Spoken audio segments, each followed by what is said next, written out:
2024లో ఉగాది రాశి ఫలాలు ఏ విధంగా ఉన్నాయి వీడియోలో చూద్దాం.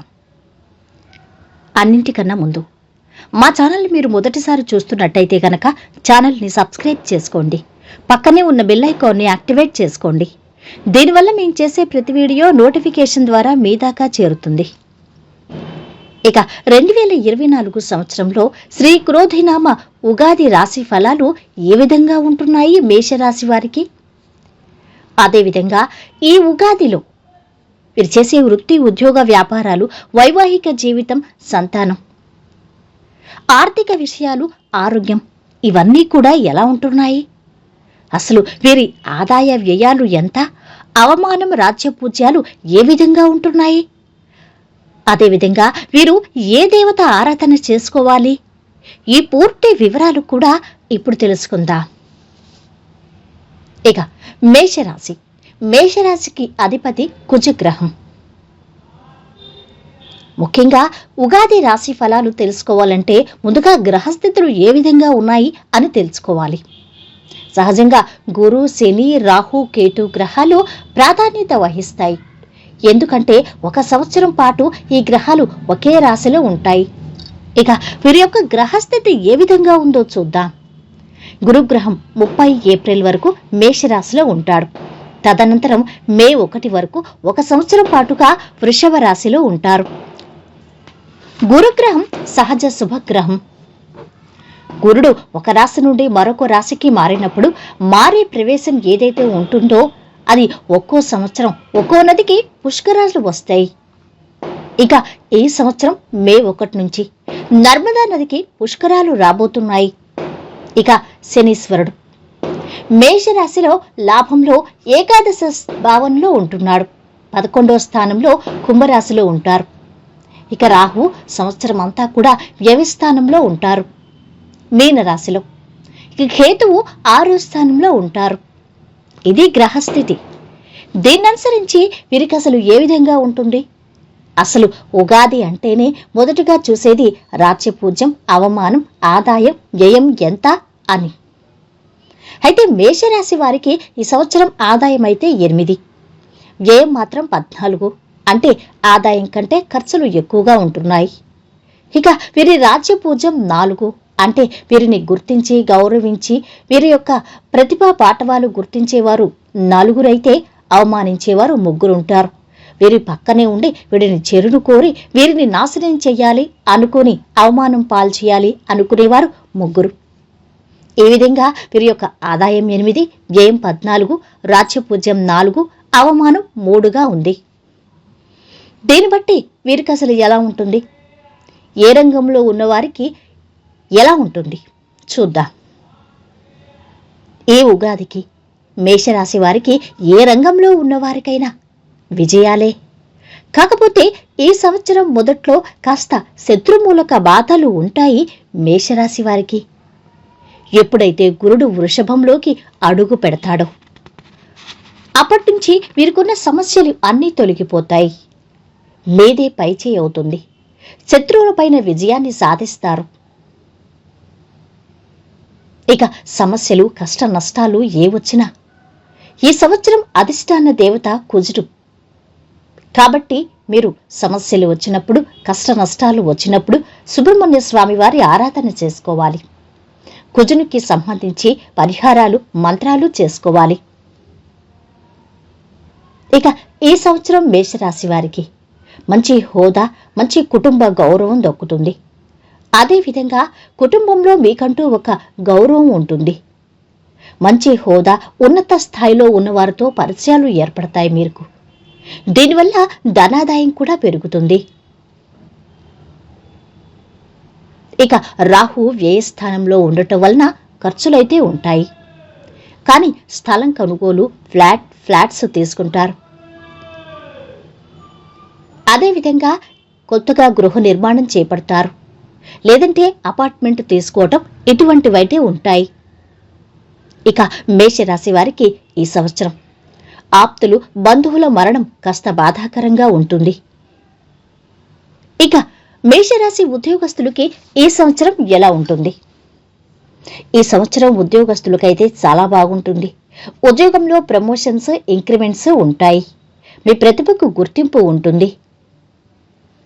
మేషరాశి ఉద్యోగస్తులు కుటుంబంతో కలిసుంటారు.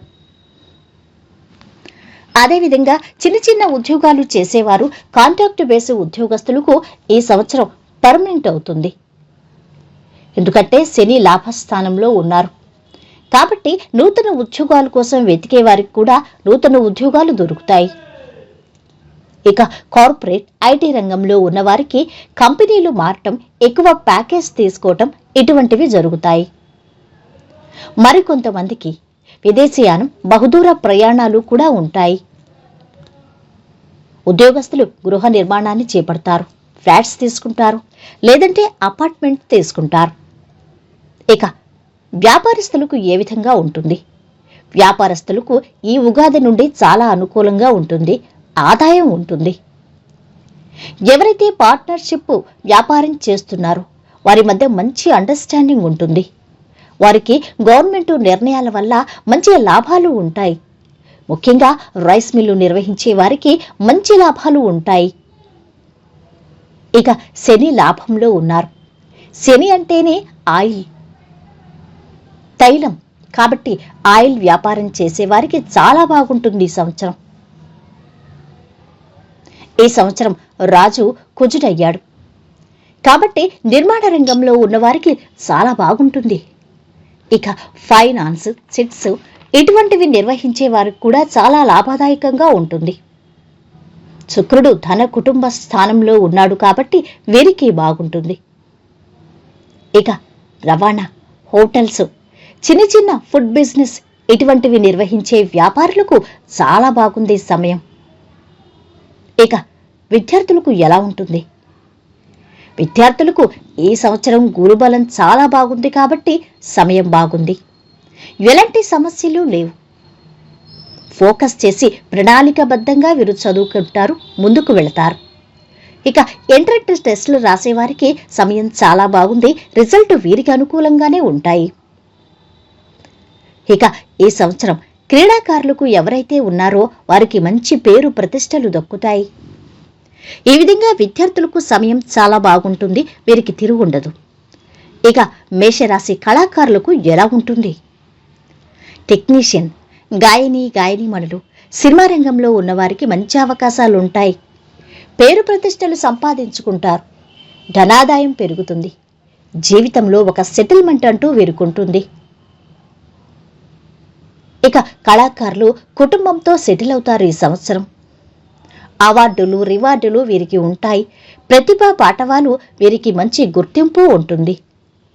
సినిమా రంగంలో ఉన్నవారికి, కళాకారులకు సీరియల్స్, సినిమా యాంకర్స్, టీవీ ఇటువంటి రంగంలో ఉన్న కళాకారులందరికీ బాగుంటుంది ఈ సంవత్సరం.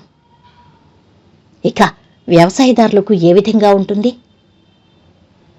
దేశానికి వెన్నెముక రైతు. ఆ రైతు పరిస్థితి ఈ ఉగాదికి అసలు ఏంటి అనేది చూస్తే ఈ సంవత్సరం 2 పంటలు చేతికొస్తాయి రైతులకు. కాకపోతే అనుకున్న దానికంటే కాస్త దిగుబడి తగ్గచ్చు. ఇక రుణాల బాధల నుంచైతే బయటపడతారు వీరు. పంట పొలాల కోసం రుణాలు తీసుకొచ్చి పంటలు పండించిన రైతులు ఈ సంవత్సరం ఊరట పొందుతారు, సౌకర్యంగా ఉంటారు అని చెప్పొచ్చు. ఇక ముఖ్యంగా రొయ్యలు, చేపలు ఈ రంగంలో ఉన్నవారికి మాత్రం పరిస్థితి అంత ఆశాజనకంగా లేదు. ఇక పౌల్ట్రీ, ఆయిల్ బిజినెస్, మసాలాలు ఈ వ్యాపారాలు చేసే రైతులకు మాత్రం చాలా బాగుంది. ఇక స్త్రీలకు మంచి అవకాశాలు వస్తాయి. కుటుంబంలో వీరికంటూ ఒక గుర్తింపు, గౌరవం దక్కుతాయి. ఇక భార్య భర్తలు ఎవరైతే దూరంగా ఉంటున్నారో అది వృత్తిపరంగా కావచ్చు, చిన్న చిన్న కుటుంబ సమస్యల పరంగా కావచ్చు, దూరంగా ఉన్నవారు ఈ సంవత్సరం దగ్గరవుతారు, కలుసుకుంటారు. ఇన్వెస్ట్మెంట్లో లాభాలుంటాయి. పెద్దల యొక్క ఆస్తిపాస్తులు దక్కుతాయి. ఇక వివాహం కాని మేషరాశి వారికి ఈ సంవత్సరం మంచి వివాహం జరుగుతుంది. రాహు 12వ స్థానంలో ఉన్నారు కాబట్టి విదేశీయానం, బహుదూర ప్రయాణాలు ఉంటాయి. ఇక మేషరాశి వారికి ఈ సంవత్సరం ముఖ్యంగా స్త్రీలకి పుట్టింటి నుంచి సూతకాలు జరిగే అవకాశం ఉంది. పుట్టింటి వారి దగ్గర బంధువులు కోల్పోవటం ఇటువంటివి, ఆప్తులను కోల్పోవటం ఇటువంటివి జరుగుతాయి. ఈ ఎఫెక్ట్ అయితే ఉంటుంది వీరికి. ఇది తప్ప మిగతా అంతా కూడా మేషరాశి వారికి బాగుంది ఈ సంవత్సరం. ఇక వీరు చేయవలసిన దేవతారాధన. వీరికి గురుబలం బాగుంది, శని బలం బాగుంది. అయితే రాహుకేతు బలాలు కాస్త తక్కువగా ఉన్నాయి కాబట్టి రాహుకేతి శాంతి చేసుకోవాలి. రాహుకేతువుల శాంతి చేసుకోవాలి. దుర్గా సప్తసతి హోమాలు, అమ్మవారికి పూజలు ఇటువంటివి జరుపుకోవాలి. ఇక శివునికి మహాన్యాసపూర్వ రుద్రాభిషేకం చేయడం వల్ల ఏవైనా సమస్యలు గాని, కష్ట నష్టాలు గాని వస్తే అవన్నీ కూడా తొలగిపోతాయి. ఇది మేషరాశి వారికి శ్రీ క్రోధినామ సంవత్సర ఉగాది రాశి ఫలాలు. వీడియో నచ్చితే లైక్ చేసి షేర్ చేయండి. మరిన్ని వీడియోస్ కోసం ఛానల్ని సబ్స్క్రైబ్ చేసుకోండి.